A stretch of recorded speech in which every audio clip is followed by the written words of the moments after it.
ak ay.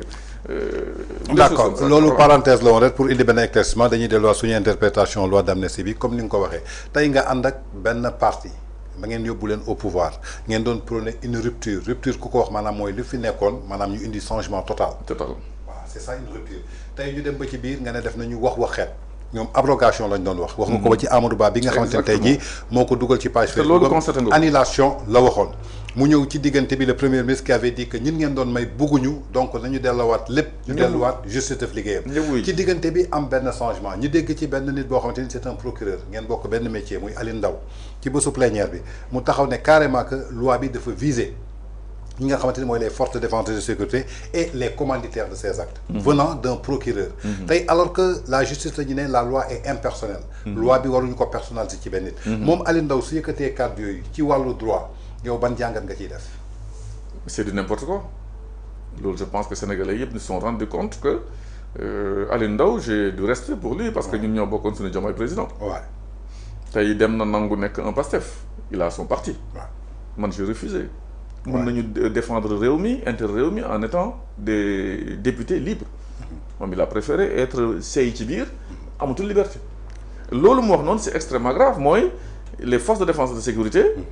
ñoom mënuñu soulever des arguments politiques. Ouais. donc ñoom mën nañ leen considérer comme des ñoom la ñu visé. Ouais. quelqu'un koo xam ne jóg na. ne man dama doon manifester.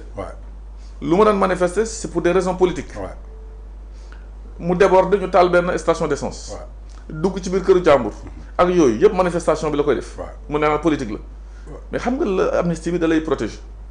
cette loi là. mais attends loolu c'est du n'importe quoi.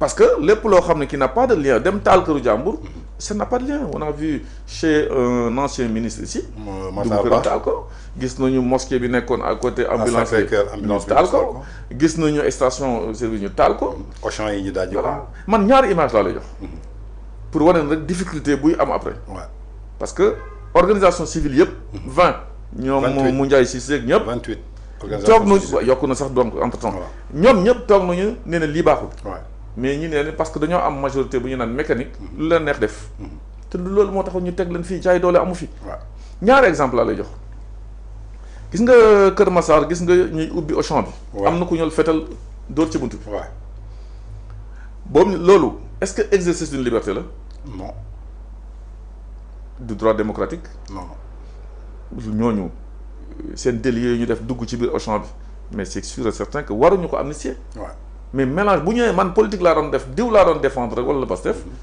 il est sauvé. deuxième chose mooy dans si kii boobu si boobu champ également. balaa police di ñëw y a eu 2 morts là-bas. avant que police yegg si. kan moo leen rey. c'était dans les manifestants. ça va être éclairci.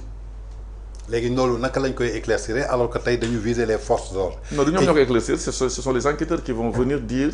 autopsie yeeg voir les balles qui ont été utilisées est-ce que ce sont les forces de l'ordre yooyu yëpp je pense que y a des éléments yoo xam ne ñu ngi ko denc ils vont les sortir mais dama bëggoon yokk benn élément rek gis nga fi policier dans une manifestation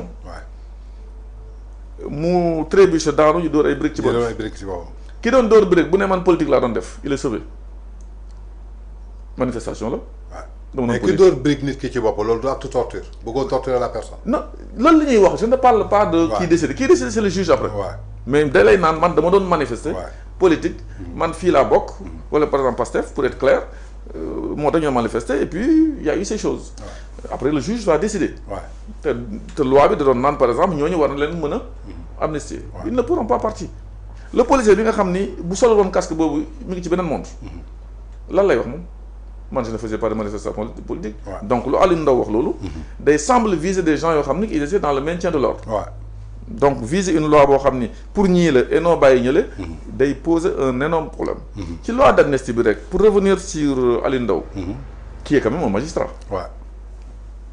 il était à la CREI bërki dem dégg naa ko assemblée mu ni Ousmane Sonko le président Diomaye était d'accord sur la loi d'amnistie li ma lay wax lu leer la soo bëggee nga dégluwaat ko ils étaient d'accord quand ils étaient d'accord waxul ni ils étaient contre ou ils étaient au courant dafa ne ils étaient d'accord c'est extrêmement grave c'est grave très grave donc bu fekkee sax du dëgg mais il faut savoir ce qu'on dit politique bu mu la poussé ngay wax yenn yi d'accord voilà poste député c'est quoi.